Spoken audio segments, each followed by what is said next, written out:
Everyone. आज का हमारा टॉपिक है संघीय संसद। तो स्टार्ट करते हैं। संघीय संसद आर्टिकल 79 में दी गई है। भारत की संसद राष्ट्रपति, राज्यसभा तथा लोकसभा से मिलकर बनती है। तो राज्यसभा से हम स्टार्ट करते हैं। राज्यसभा को ही उच्च सदन भी कहा जाता है। राज्यसभा के सदस्यों की अधिक से अधिक संख्या 250 हो सकती है। राज्यसभा की संरचना अनुच्छेद 80 में दी गई है। राज्यसभा की सदस्यता के लिए न्यूनतम उम्र 30 वर्ष है। वर्तमान समय में यह संख्या 245 है। इनमें 12 सदस्य राष्ट्रपति द्वारा मनोनीत किए जाते हैं। वो ऐसे व्यक्ति होते हैं जिन्हें कला, साहित्य विज्ञान, समाज सेवा या सहकारिता के क्षेत्र में विशेष ज्ञान प्राप्त है। शेष 233 सदस्य संघ की इकाइयों का प्रतिनिधित्व करते हैं। अब आर्टिकल 83 के सब क्लॉज 1 के अनुसार राज्यसभा एक स्थायी सदन है जो कभी भंग नहीं होती। इसके सदस्यों का कार्यकाल 6 वर्ष का होता है। इसके 1/3 सदस्य प्रति 2 वर्ष बाद सेवानिवृत्त हो जाते हैं। मतलब हर 2 वर्ष में 1/3 सदस्य सेवानिवृत्त होते हैं और इलेक्ट कर लिए जाते हैं। मतलब स्थायी सदन है, कभी भंग नहीं होती है। आर्टिकल 89 में राज्यसभा का सभापति एवं उपसभापति के विषय में दिया गया है। फर्स्ट है, भारत का उपराष्ट्रपति राज्यसभा का पदेन सभापति होता है। सेकंड है, राज्यसभा यथाशीघ्र अपने किसी सदस्य को अपना उपसभापति चुनेगी और जब जब उपसभापति का पद रिक्त होता है तब तब राज्यसभा किसी अन्य सदस्य को अपना उपसभापति चुनेगी। राज्यसभा के प्रथम उपसभापति श्री एस.वी. कृष्णमूर्ति राव थे। एस.वी. कृष्णमूर्ति राव। कई बार पूछ लिया जाता है कि फर्स्ट उपसभापति, सभापति सबसे रिलेटेड, तो ये आप लोग याद रखिएगा। एस.वी. कृष्णमूर्ति राव राज्यसभा के प्रथम उपसभापति थे। अनुच्छेद 90, उपसभापति का पद रिक्त होना, पद त्याग और पद से हटाया जाना शामिल है। मतलब उपसभापति के पद रिक्त होना, पद त्याग और पद से हटाया जाना आर्टिकल 90 में दिया गया है। उपसभापति यदि राज्यसभा का सदस्य नहीं रहता तो अपना पद रिक्त कर देगा। मतलब उपसभापति होने के लिए आपको राज्यसभा का सदस्य होना आवश्यक है। सेकंड है, सभापति को संबोधित त्यागपत्र द्वारा वह अपना पद त्याग सकता है। थर्ड है, राज्यसभा के तत्कालीन समस्त सदस्यों के बहुमत से पारित संकल्प द्वारा अपने पद से हटाया जा सकेगा, परंतु इस संकल्प को प्रस्तावित करने के आशय की सूचना उसे कम से कम 14 दिन पहले मिलनी चाहिए। मतलब 14 दिन पहले एक नोटिस देना होगा। नोट, जब सभापति या उपसभापति को पद से हटाने का संकल्प विचाराधीन हो तो वह पीठासीन नहीं होगा। अनुच्छेद 92 में दिया गया है। कई बार क्वेश्चन इस तरह से बन जाता है कि जब मतलब सभापति या उपसभापति को पद से हटाने का संकल्प विचाराधीन है तो वह पीठासीन नहीं होगा। यह किस आर्टिकल में दिया गया है? तो आर्टिकल 92 में। मंत्रिपरिषद राज्यसभा के प्रति उत्तरदायी नहीं होती है। मतलब मंत्रिपरिषद लोकसभा के प्रति उत्तरदायी होती है, ना कि राज्यसभा के प्रति। अनुच्छेद 249 के अनुसार यदि राज्यसभा उपस्थित तथा मत देने वाले सदस्यों के 2/3 बहुमत से प्रस्ताव पारित कर यह घोषित करती है कि राज्य सूची में उल्लेखित कोई विषय राष्ट्रीय महत्व का है तो संसद उस विषय पर अस्थायी कानून निर्माण कर सकती है। ऐसे प्रस्ताव 1 वर्ष से अधिक प्रभावी नहीं रहता, लेकिन यदि राज्यसभा चाहे तो हर बार इसे 1 वर्ष के लिए बढ़ाया जा सकता है। केवल राज्यसभा को राज्यसभा में उपस्थित तथा मत देने वाले सदस्यों के कम से कम 2/3 सदस्यों के बहुमत से अखिल भारतीय सेवाओं का सृजन का अधिकार है। अनुच्छेद 312 के तहत यह राज्यसभा की एक अनन्य शक्ति है जो मतलब लोकसभा को प्राप्त नहीं है। इसमें राज्यसभा का ही वो है। जैसे लोकसभा को धन विधेयक में है, वैसे ही राज्यसभा को ये अखिल भारतीय सेवाओं के सृजन में। धन विधेयक राज्यसभा में पुनर्स्थापित नहीं किया जाएगा। अनुच्छेद 109 के सब क्लॉज 1 में दिया हुआ है। धन विधेयक के संबंध में राज्यसभा को केवल सिफारिश करने का अधिकार है, जिसे मानने के लिए लोकसभा बाध्य नहीं है। इसके लिए राज्यसभा को 14 दिन का समय मिलता है। यदि इस समय विधेयक वापस नहीं होता तो पारित समझा जाता है। राज्यसभा धन विधेयक को न अस्वीकार कर सकती है और न ही इसमें कोई संशोधन कर सकती है। ये यहाँ विधायक नहीं, विधेयक है। टाइपिंग मिस्टेक हो गया है। राष्ट्रपति वर्ष में कम से कम 2 बार राज्यसभा का अधिवेशन आहूत करता है। राज्यसभा के एक सत्र की अंतिम बैठक तथा अगले सत्र की प्रथम बैठक के लिए नियत तिथि के बीच 6 माह से अधिक का अंतर नहीं होना चाहिए।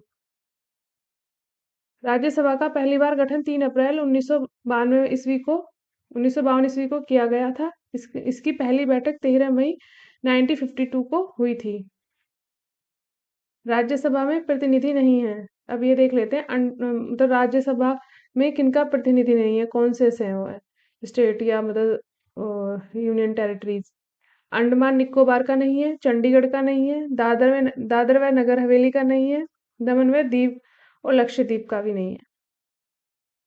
राज्यसभा के वो सदस्य देख लेते हैं जो पहले जो प्रधानमंत्री बने। इंदिरा गांधी 1966 से 67 तक वो राज्यसभा की सदस्य रही थी। एच.डी. देवगौड़ा 1996 से 97 तक, आई.के. गुजराल 1997 से 98 तक, डॉक्टर मनमोहन सिंह 2004 से 14 तक, ये सब राज्यसभा के सदस्य रहे। संसद भवन के विषय में देख लेते हैं। यह एक वृत्ताकार भवन है जिसकी design architect sir Edwin Lutyens एवं सर हेबर्ट ब्रेकर ने 1912 से 13 में तैयार किया था। संसद भवन की नींव 12/2/1921 को रखी गई थी। संरचना की बाहरी परिधि 144 ग्रेनाइट पत्थरों के स्तंभ पर टिकी हुई है। राज्यसभा सीटों की सूची कुल 245 सीटें हैं। 233 निर्वाचित और प्लस 12 नामांकित जो राष्ट्रपति द्वारा मनोनीत करे जाते हैं। देख लेते हैं, यहाँ से अक्सर क्वेश्चन बन जाता है कि किस राज्य से कितनी सीटें हैं राज्यसभा में। तो एक तरफ राज्य है और एक तरफ सीटें हैं। आंध्र प्रदेश की 11 है, अरुणाचल प्रदेश की 1 है, असम की 7 है, बिहार 16, छत्तीसगढ़ की 5 है, गोवा की 1 है, गुजरात की 11 है, हरियाणा की 5 है, हिमाचल प्रदेश की 3 है, झारखंड की 6 है, कर्नाटक की 12, केरल की 9 है, मध्य प्रदेश की 11, महाराष्ट्र की 19, मणिपुर की 1 है, मेघालय की भी 1 है, मिजोरम नागालैंड की 1 है। ये आप इस तरह देखिए, मणिपुर, मेघालय, मिजोरम, नागालैंड इनकी 1 है। ओडिशा की 10 है, पंजाब की 7 है, राजस्थान की 10 है, सिक्किम की 1 है, तमिलनाडु की 18 है, तेलंगाना की 7 है, त्रिपुरा की 1 है, उत्तराखंड की 3 है, उत्तर प्रदेश की 31 है, पश्चिम बंगाल की 16 है। केंद्र शासित प्रदेश की सीटें दी हुई हैं, दिल्ली की 3 है और पुडुचेरी की 1 है। अब जब से ये जे.एंड.के. यूटी बनने के बाद सीटें निर्धारित की हैं वर्तमान आंकड़ों के अनुसार, तो जम्मू कश्मीर की 4 है। पीवाईक्यूज देख लेते हैं कुछ, इससे कंसेप्ट और क्लियर हो जाएगा और आप लोगों को समझ भी आएगा कि क्वेश्चन किस तरह से बनते हैं। राज्यसभा की निश्चित सदस्य संख्या क्या है? क्वेश्चन 1 है, राज्यसभा की निश्चित सदस्य संख्या क्या है? 220 है, 230 है, 210 या फिर 250? तो ऑप्शन डी 250। राज्यसभा की निश्चित अधिकतम सदस्य संख्या 250 है, जिसमें राज्यों, संघीय क्षेत्रों से 248 से अनधिक सदस्य और राष्ट्रपति द्वारा साहित्य, विज्ञान, कला और समाज सेवा के क्षेत्र में मनोनीत 12 सदस्य हो सकते हैं। वर्तमान में राज्यसभा में कुल 245 सदस्य हैं, जिसमें 225 सदस्य राज्य विधानसभाओं के सदस्यों द्वारा एवं 8 संघीय क्षेत्रों, 3 दिल्ली, 1 पुडुचेरी और 4 जम्मू एवं कश्मीर से एकल संक्रमणीय मत पद्धति से निर्वाचित होते हैं, जबकि 12 सदस्य राष्ट्रपति द्वारा मनोनीत किए जाते हैं। नेक्स्ट क्वेश्चन है, राज्यसभा में होते हैं 200 ऑप्शन ए है 280 सदस्य, जिनमें से 20 सदस्य भारत के राष्ट्रपति द्वारा मनोनीत किए जाते हैं। ऑप्शन बी है 275 सदस्य, जिनमें से 18 सदस्य भारत के राष्ट्रपति द्वारा मनोनीत किए जाते हैं। या फिर ऑप्शन सी है 250 सदस्य, जिनमें से 12 सदस्य भारत के राष्ट्रपति द्वारा मनोनीत किए जाते हैं। तो ऑप्शन सी सही है, 250 सदस्य, जिनमें से 12 सदस्य भारत के राष्ट्रपति द्वारा मनोनीत किए जाते हैं। व्याख्या देख लेते हैं। संविधान के अनुच्छेद 80 के सबक्लॉस 1 के उपखंड क एवं ख के अनुसार राज्यों के और संघ राज्य क्षेत्रों के 248 से अनधिक प्रतिनिधियों तथा राष्ट्रपति द्वारा नाम निर्देशित किए जाने वाले 12 सदस्यों से मिलकर राज्यसभा बनेगी। नेक्स्ट क्वेश्चन है, राज्यसभा में राज्यों को प्रतिनिधित्व निम्नांकित में से किस आधार पर दिया जाता है? ऑप्शन है प्रत्येक राज्य के लिए बराबर, बी है उनकी जनसंख्या के अनुपात में स्थान, सी है उनके क्षेत्रफल के अनुपात में स्थान, या फिर उनके राजस्व के अनुपात में स्थान। तो ऑप्शन बी सही है, उनकी जनसंख्या के अनुपात में स्थान। व्याख्या देख लेते हैं। राज्यसभा में राज्यों और संघ राज्य क्षेत्रों को प्रतिनिधित्व उनकी जनसंख्या के अनुपात में दिया गया है। इस प्रकार किस राज्य से राज्यसभा में कितनी सीटें होंगी, इसका निर्धारण संविधान की चौथी अनुसूची में कर दिया गया है। नेक्स्ट क्वेश्चन है, निम्नलिखित कथनों पर विचार कीजिए। फर्स्ट है, संघ राज्य क्षेत्रों का राज्यसभा में प्रतिनिधित्व नहीं होता। सेकंड है, निर्वाचन झगड़ों का निर्णय करना मुख्य निर्वाचन आयुक्त के अधिकार क्षेत्र में है। थर्ड है, भारत के संविधान के अनुसार संसद में केवल लोकसभा और राज्यसभा होती है। ये तो गलत है, क्योंकि भारत के संविधान के अनुसार संसद में लोकसभा, राज्यसभा और राष्ट्रपति से मिलकर बनती है भारत की संसद। तो देख लेते हैं कौन सा सही है। ऑप्शन डी में से कोई भी सही नहीं है। अब व्याख्या देख लेते हैं क्यों सही नहीं है। संघ राज्य क्षेत्रों का राज्यसभा में प्रतिनिधित्व होता है। दिल्ली के लिए 3 है, पुडुचेरी के लिए 1 है तथा जम्मू एवं कश्मीर के लिए 4 राज्यसभा सीटें हैं। निर्वाचन संबंधी झगड़ों का निर्णय करना न्यायपालिका के अधिकार क्षेत्र में आता है। संविधान के अनुच्छेद 79 के अनुसार संसद के 3 अंग हैं, राष्ट्रपति, लोकसभा और राज्यसभा। नेक्स्ट क्वेश्चन है, राज्यसभा के सदस्य चुने जाते हैं राज्य की विधानसभाओं द्वारा। ऑप्शन बी है राज्यों की विधान परिषदों द्वारा। ऑप्शन सी राज्यों की विधानसभा विधान परिषदों द्वारा। ऑप्शन डी नगर पालिका के सदस्यों एवं ग्राम पंचायतों के सदस्यों द्वारा। तो ऑप्शन ए सही है, राज्यसभा के सदस्य राज्य की विधानसभाओं द्वारा चुने जाते हैं। व्याख्या देख लेते हैं। अनुच्छेद 84 के अनुसार राज्यसभा के सदस्य राज्य विधानसभाओं के निर्वाचित सदस्यों द्वारा आनुपातिक प्रतिनिधित्व पद्धति के आधार पर एकल संक्रमणीय मत द्वारा चुने जाते हैं। आर्टिकल जरूर ध्यान से देखिएगा, आपका ज़्यादातर आर्टिकल भी पूछ लेता है साथ में, तो इसलिए मैं हर जगह आर्टिकल मेंशन किया है मैंने। नेक्स्ट क्वेश्चन है, निम्नलिखित में से राज्यसभा के विषय में कौन सा सही है। फर्स्ट है, यह भंग नहीं की जा सकती। सेकंड है, इसका कार्यकाल 5 वर्ष का होता है। थर्ड है, प्रत्येक 2 वर्ष बाद इसके 1/3 सदस्यों का कार्यकाल समाप्त हो जाता है। नेक्स्ट है, इसके सदस्य 25 वर्ष से कम आयु के नहीं होंगे। तो कौन से सही है देख लेते हैं। ऑप्शन सी 1 और 3 सही है। यह भंग नहीं की जा सकती। और थर्ड है, प्रत्येक 2 वर्ष बाद इसके 1/3 सदस्यों का कार्यकाल समाप्त हो जाता है। इसमें सदस्यों की आयु 30 वर्ष है, ना कि 25 वर्ष, इसलिए ये गलत गलत हो जाता है। क्या देख लेते हैं। राज्यसभा एक स्थायी सदन है, इसे भंग नहीं किया जा सकता है। इसके सदस्यों का कार्यकाल 6 वर्ष तक का होता है। प्रत्येक 2 वर्ष बाद इसके 1/3 सदस्यों का कार्यकाल समाप्त हो जाता है। इसके सदस्यों की आयु कम से कम 30 वर्ष होनी चाहिए। नेक्स्ट क्वेश्चन है, कथन और कारण। अभिकथन है, राज्यसभा का विघटन नहीं होता है। कारण है, उसके यथासंभव 1/3 सदस्य हर दूसरे वर्ष सेवानिवृत्त हो जाते हैं। ऑप्शन देख लेते हैं। ऑप्शन ए सही है, इसमें ए और आर दोनों सही है और आर ए की सही व्याख्या करता है। नेक्स्ट क्वेश्चन है, राज्यसभा के सदस्य का कार्यकाल कितने वर्ष का होता है। तो 6 वर्ष का होता है। ऑप्शन, एक सेकेंड, ये ऑप्शन, हाँ सी, ऑप्शन सी 6 वर्ष का होता है। अनुच्छेद 83(1) के अनुसार राज्यसभा का विघटन नहीं होगा, अर्थात यह एक स्थायी सदन है। राज्यसभा के सदस्यों का कार्यकाल 6 वर्ष का होता है। इसके यथासंभव निकटतम 1/3 सदस्य प्रत्येक 2 वर्ष की समाप्ति पर सेवानिवृत्त हो जाते हैं। नेक्स्ट क्वेश्चन है, राज्यसभा के संदर्भ में निम्नांकित में से कौन सा कथन सही है। ऑप्शन ए है, इसके 1/3 सदस्य प्रति 2 वर्ष में अवकाश प्राप्त करते हैं। ऑप्शन बी है, इसके आधे सदस्य प्रति 2 वर्ष में अवकाश प्राप्त करते हैं। सी, इसके आधे सदस्य प्रति 3 वर्ष में अवकाश प्राप्त करते हैं। डी है, इसके 1/3 सदस्य प्रति 3 वर्ष में अवकाश प्राप्त करते हैं। तो ऑप्शन ए सही है, इसके 1/3 सदस्य प्रति 2 वर्ष में अवकाश प्राप्त करते हैं। नेक्स्ट क्वेश्चन है, राज्यसभा के सदस्य चुने जाते हैं 4 वर्ष के लिए, 5 वर्ष के लिए, 6 वर्ष के लिए या आजीवन। तो अभी हमने क्या देखा था कि राज्यसभा का सदस्यों का कार्यकाल 6 वर्ष है, तो 6 वर्ष के लिए, ऑप्शन सी।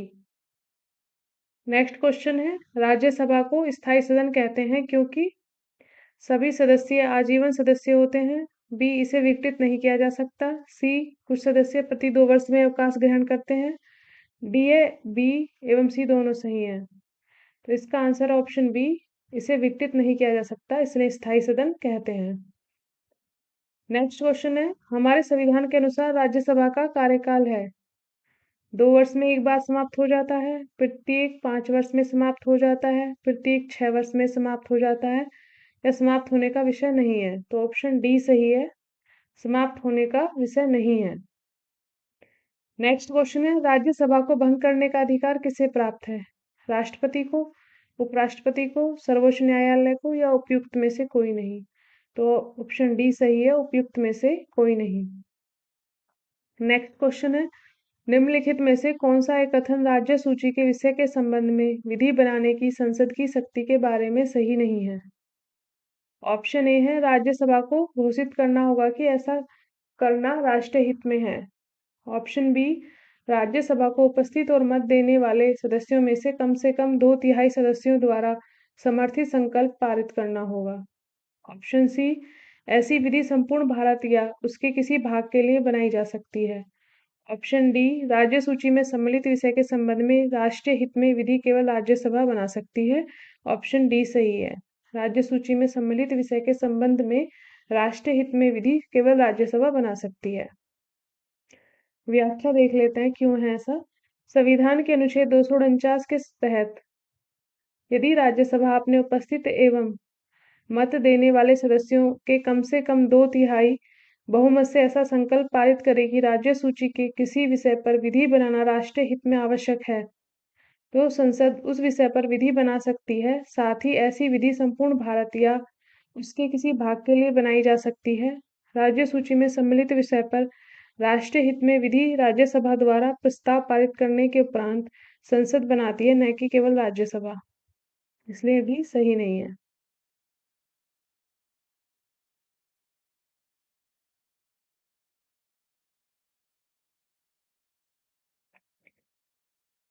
इसने पूछा था कि क्यों सही नहीं है, ऑप्शन डी। तो ऑप्शन डी क्यों सही नहीं है ये बता दिया यहाँ पर कि राज्यसभा द्वारा प्रस्ताव पारित होने के उपरांत संसद बनाती है, न कि केवल राज्यसभा। नेक्स्ट क्वेश्चन है, राष्ट्रीय हित में भारत की संसद राज्य सूची के किसी विषय पर विधिक शक्ति प्राप्त कर लेती है यदि इसके लिए एक संकल्प। ऑप्शन ए है, लोकसभा द्वारा अपनी संपूर्ण सदस्यता के साधारण बहुमत से पारित कर लिया जाए। ऑप्शन बी है, लोकसभा द्वारा अपनी संपूर्ण सदस्य संख्या के कम से कम 2/3 बहुमत से पारित कर लिया जाए। सी है, राज्यसभा द्वारा अपनी संपूर्ण सदस्यता के साधारण बहुमत से पारित कर लिया जाए। डी, राज्यसभा द्वारा अपनी उपस्थिति एवं मत देने वाले सदस्यों के कम से कम 2/3 बहुमत से पारित कर लिया जाए। तो ऑप्शन डी है इसमें सही, राज्यसभा द्वारा अपने उपस्थित एवं मत देने वाले सदस्यों के कम से कम 2/3 बहुमत से पारित कर लिया जाए। नेक्स्ट क्वेश्चन है, भारतीय संविधान का कौन सा अनुच्छेद संसद को राज्य सूची के विषय पर कानून बनाने के लिए शक्ति प्रदान करता है? तो ऑप्शन डी, अनुच्छेद 249, 249। नेक्स्ट क्वेश्चन है, निम्नलिखित पर विचार कीजिए। कथन है, किसी धन विधेयक के लोकसभा द्वारा पारित किए जाने और राज्यसभा को पारित किए जाने के बाद राज्यसभा की सिफारिश लोकसभा द्वारा सिफारिशों की प्राप्ति के 14 दिन के अंदर अनिवार्यतः स्वीकार की जानी होती है और तत्पश्चात उन्हें विधेयक में अंगीकृत किया जाना होता है। कारण है, धन विधेयक राज्यसभा में पेश नहीं किया जा सकता। ऑप्शन डी है इसमें सही, ए गलत है किंतु आर सही है। नेक्स्ट है, ए क्यों गलत है देख लेते हैं कि किसी धन विधेयक के लोकसभा द्वारा पारित किए जाने और राज्यसभा को पारित किए जाने के बाद राज्यसभा की सिफारिशें लोकसभा द्वारा सिफारिशों की प्राप्ति के 14 दिन के अंदर अनिवार्यतः स्वीकार की जानी होती है और तत्पश्चात उन्हें विधेयक में अंगीकृत किया जाना होता है। ऐसा कुछ नहीं है, राज्यसभा को धन विधेयक पर कोई खास अधिकार नहीं है, सिर्फ उसके पास भेजा जाता है और 14 दिन के अंदर उसको वापस करना होता है। अगर नहीं करती है तो लोकसभा उसे ऐसे ही पारित कर देती है। नेक्स्ट क्वेश्चन है, नीचे कुछ राज्यों तथा राज्यसभा में उन्हें आवंटित सदस्य संख्या की सूची दी गई है, उनमें से कौन सम्मिलित नहीं है? मध्य प्रदेश 16, महाराष्ट्र 19, तमिलनाडु 18 और पश्चिम बंगाल 16। तो इसमें ऑप्शन ए गलत है, मध्य प्रदेश की 11 सीटें हैं, बाकी सब सही है। नेक्स्ट है सूची फर्स्ट को सेकंड से मिलाइए। एक तरफ राज्य है, दूसरी तरफ राज्यसभा में स्थान है। आंध्र प्रदेश 18,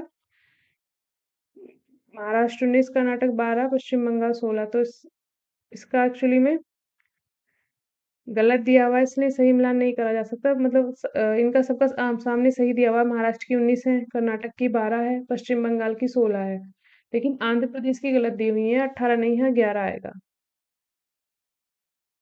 नेक्स्ट है सूची फर्स्ट को सेकंड से मिलाइए। एक तरफ राज्य है, दूसरी तरफ राज्यसभा में प्रतिनिधित्व। राजस्थान, गुजरात, कर्नाटक, पंजाब। तो देख लेते हैं, 1 3 4 2। राजस्थान का सही है, 10 सीटें हैं। गुजरात की 11 सीटें हैं। एक सेकेंड, गुजरात की 11 सीटें हैं।